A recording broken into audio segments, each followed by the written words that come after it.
à tous, merci d'être là. Nous, le projet que nous allons vous présenter, il s'appelle CAPAC. C'est notre use case est d'informer des foyers non connectés dans le cas de catastrophes naturelles ou industrielles.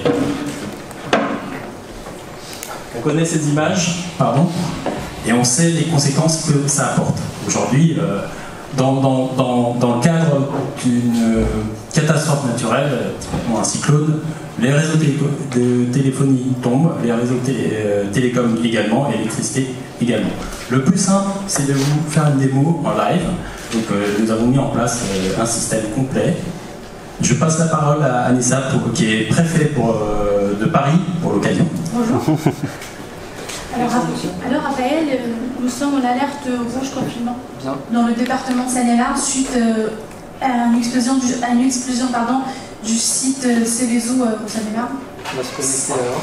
Ok, si tu peux envoyer l'alerte. On choisit le département. Oui, Seine-et-Marne. Quel est le message? Confinement. Bien évidemment, comme je t'ai dit, c'est confinement.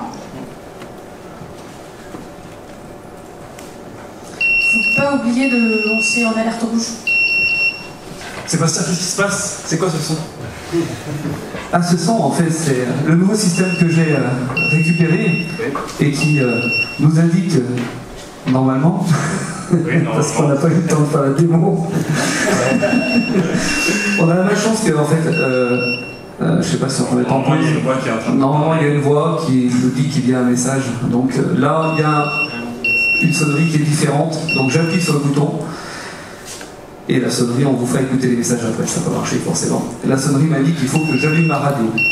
Attendez, je vais valider. Que j'allume la radio de manière à écouter. Voilà, c'est ensuite la radio se lance. Elle indique la fréquence sur laquelle on va écouter la radio pour avoir des informations sur ce qu'on doit faire, l'endroit où on doit se confiner, si c'est le cas.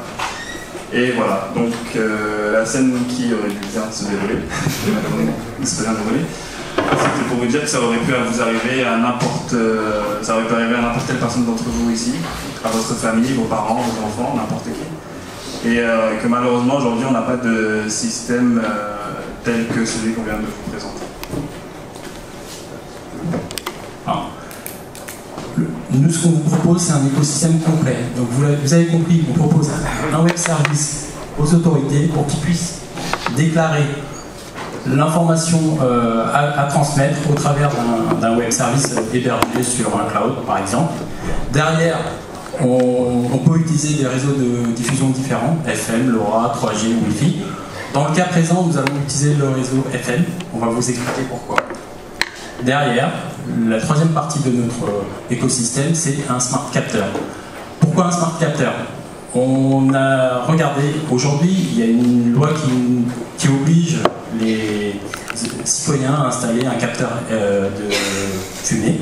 Nous, ce qu'on propose, c'est d'utiliser ces capteurs de fumée, d'ajouter une nouvelle fonctionnalité. Cette nouvelle fonctionnalité, ça n'a pas fonctionné là, normalement, on devrait permettre d'envoyer une lumière, rouge, orange ou vert si ça va bien, un son préenregistré avec une alerte confinement, on vous le fera écouter après. Voilà. Alors pourquoi on a choisi le réseau FM? Tout simplement, premièrement c'est le premier réseau en termes de couverture sur la France métropolitaine. Deuxièmement, c'est France Inter. France Inter, c'est un programme OIV, donc ils ont des obligations spécifiques pour maintenir les programmes en cas de catastrophe. Donc en termes d'énergie, par exemple, sur les sites de forte puissance, il y a de l'énergie secourue, des groupes électrogènes.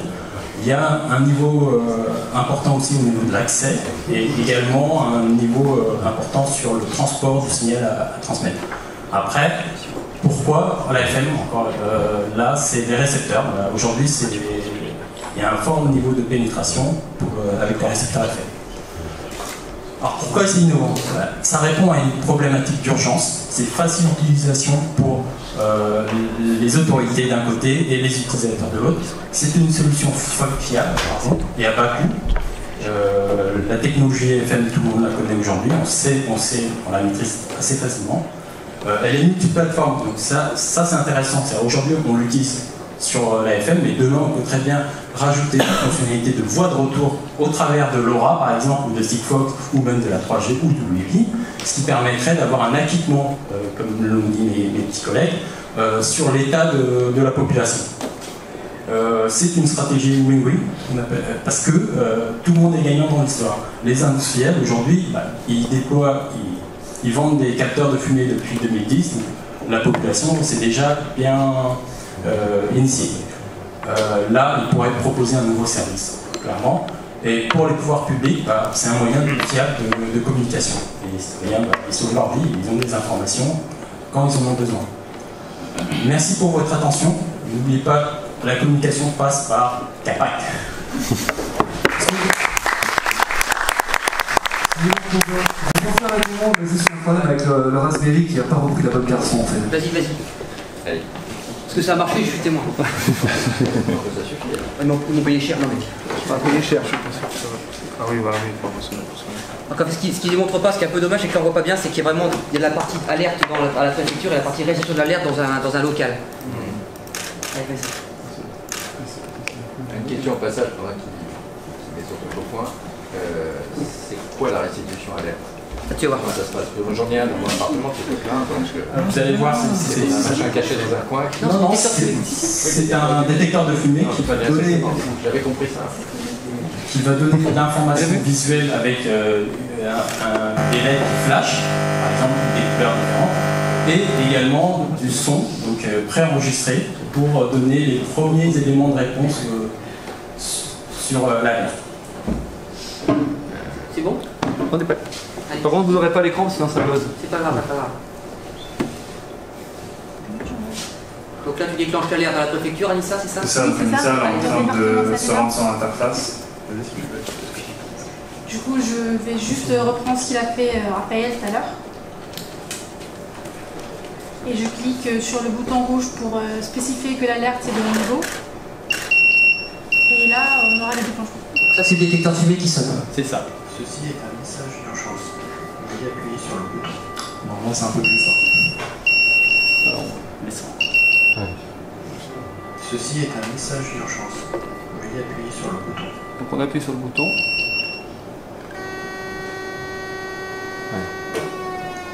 Alerte confinement. Mettez-vous en sécurité dans une pièce d'eau. Plus d'informations, veuillez appuyer sur le bouton pour écouter France Inter sur les fréquences 87 MHz. Donc là, la radio. Ah, écoutez. Pas de questions. J'ai pas de concentration là même. Ok, le jury, question. Je peux poursuivre sur ma question. Le capteur en question qu'on a chez nous, effectivement, il est pas relié au. Sauf exception, il n'est pas encore relié au réseau, ni à Wi-Fi, ni à rien du tout. Et deuxièmement, il est situé dans un endroit qui est inaccessible. En général, on vous fait mettre ça au fin fond de votre appartement, sur un plafond, etc. Donc, il va falloir adapter ça, il va falloir faire un truc. Aujourd'hui, pourquoi on a choisi aussi ça marche. Si, ça marche. Pourquoi on a choisi la FM? C'est que la FM, comme je vous l'ai dit, a un fort taux de pénétration. Donc du coup, dans le récepteur, il y a un récepteur FM. C'est pour ça que là, on l'a simulé avec un poste, mais le poste, normalement, est dedans. Donc, dans le récepteur, dans le capteur, il y a un récepteur FM qui, lui, reçoit les données. C'est au travers de ce récepteur qu'il reçoit l'ordre d'activer les pré-enregistrements.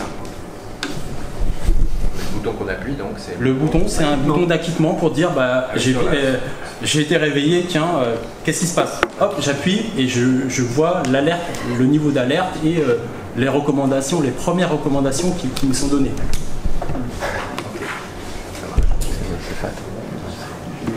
Une autre question bête, mais en fait, pour capter la FM, il faut de l'énergie. Donc ça veut dire que le détecteur de fumée, il est connecté à une source d'énergie et c'est pas si évident que ça sur un plafond.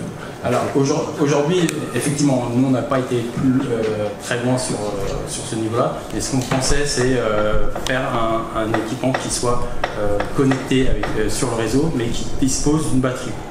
Donc effectivement, ça sera peut-être avec un petit adaptateur et une autonomie à définir.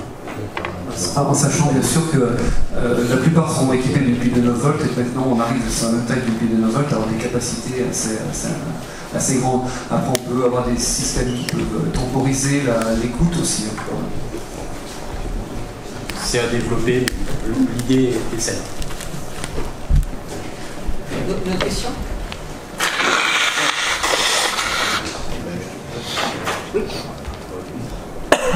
Et donc finalement, pourquoi ne pas être parti sur le LoRa directement? Le problème de LoRa, justement, on n'est pas ce monde.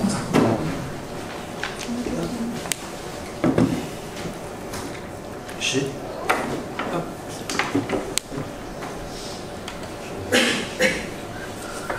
bon?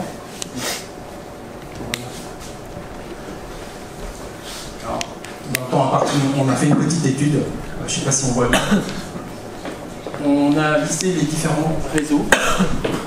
On a listé les différents réseaux qu'on connaît aujourd'hui, le niveau de couverture, la disponibilité, le coût d'implémentation de la technologie et l'intérêt.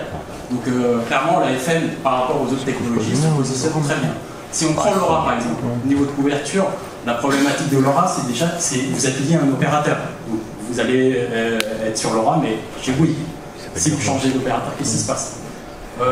Après la dispo, ok, je suis pas certain du niveau de couverture de LoRa, à savoir que les sites LoRa sont les sites GSM. Donc ça veut dire que en cas de catastrophe, les sites GSM ont une autonomie de 2-3 heures avec des batteries. Mais c'est pas le cas de la FM. La FM, c'est des gros sites d'importance. Ils ont des groupes électrogènes qui tiennent 2-3 semaines faciles.